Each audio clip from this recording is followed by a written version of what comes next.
Good morning, Valerie. Good morning, Jeff. How are you? I'm doing well. Cleveland is not just in the postseason in baseball, but we also miraculously won our division. Well, that is pretty good news. It is. Apparently, I don't know if it was hyperbole or not, but I heard that is the biggest comeback from the largest deficit in baseball in a century.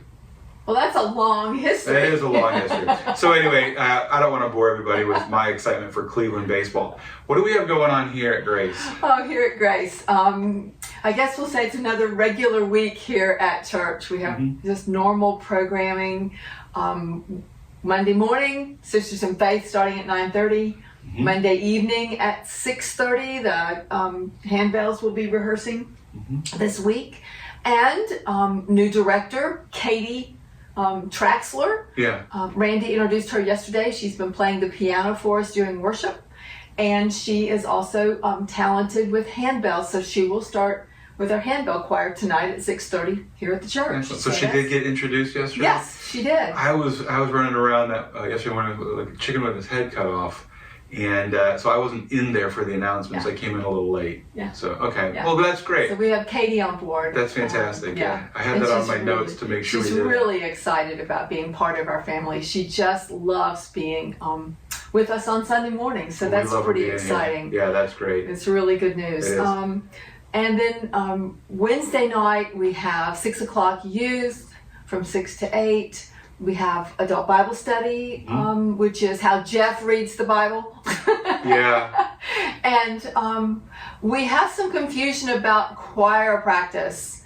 Some of our choir members understand that there's no choir practice. Some of our printed material has choir practice. If you did not hear clearly whether you have choir practice this week, reach out to Randy. Yeah. It's the best we can do today. We do have it printed in our little colorful bulletin, but it's not back here on the calendar. Yeah. So just reach out.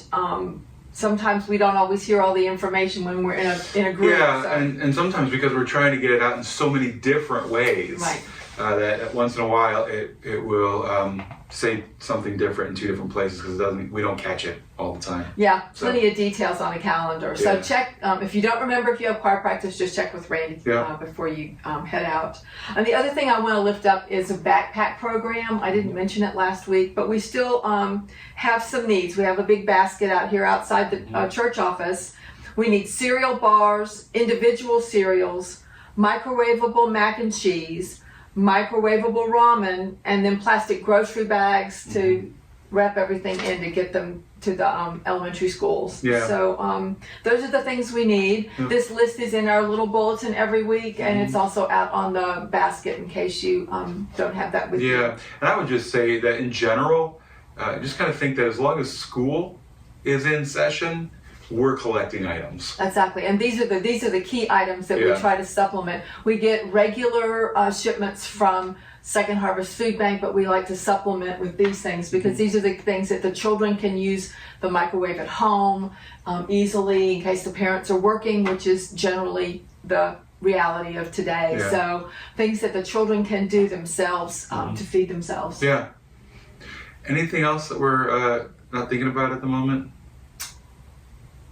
I think we're kind of in that place right now. So right. Well, we always need people to help on Sunday morning with the children. That's just an ongoing. We are blessed with so many children, and we need adults who can take a little bit of time. Yep. Elena is great about scheduling us so that we don't all have to work all the time. But the more opportunities she has for different people to help is better for all of us. There is one thing I do need to mention before I forget. So we had flyers available yesterday. But it didn't look like a lot of people picked them up. But they are posted in the Sunday school classes as well as on the bulletin boards. The yellow paper. Yeah, there's a yellow flyer that's available. You can grab it, but I want to make sure that I say this. Right. So we are thrilled. Actually going back now, early last year, we had 3 different teams that started working, and one of the teams, their responsibility was to think about missional sustainability. Yep. And what are things that we could do around here with our property, our facility, in order to continue to help us live into our mission of loving all people and spreading kindness through acts of generosity throughout our community. And so one of the things that they decided was we have a lot of underutilized, however you want to word it, property that there is no plan to ever develop on. And so they put together... We're talking about acres. Yeah, we're talking about acres of property. Not hundreds of square feet. We're talking about acres of property. Acres of property. And I'm going to point, and it won't mean anything to you on the video, right. But it's all out there. And so not right adjacent to the building, not right adjacent to the facility, but over. Which is unusual. Most churches don't have 25 acres, which we have sold a little bit of it over the years. Yeah. But now we have, essentially 12 to 15 acres that are in. They're not being used. There's no plan There's no plan. Right. And so they presented it first to the leadership team. The leadership team thought it was a great idea. Then they took it. They presented it to the district. They had to provide some more information to the district.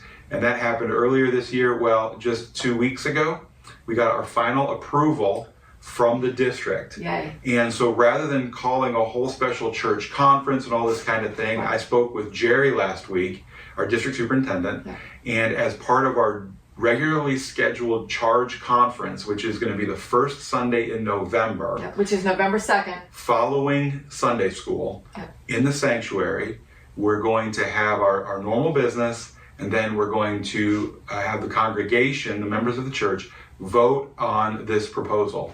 That is, it's just going to, it's going to open up just a plethora of possibilities for us as we continue to be creative in engaging our community. And so we're super thrilled about this opportunity.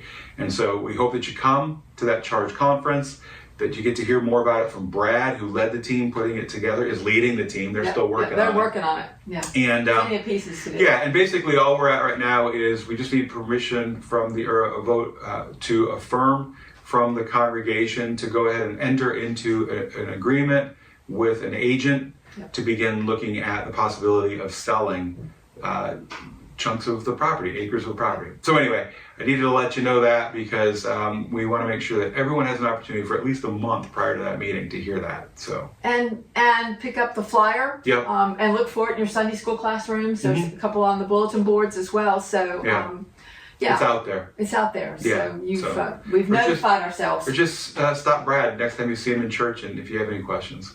All right. I think that's it. I think so too. All right. Well, we pray that you have a wonderful week. It looks like the weather's going to be gorgeous. Ideal. Yeah, and we hope that you have an opportunity to experience God's many blessings. And we look forward to being together again with you real soon. Take care.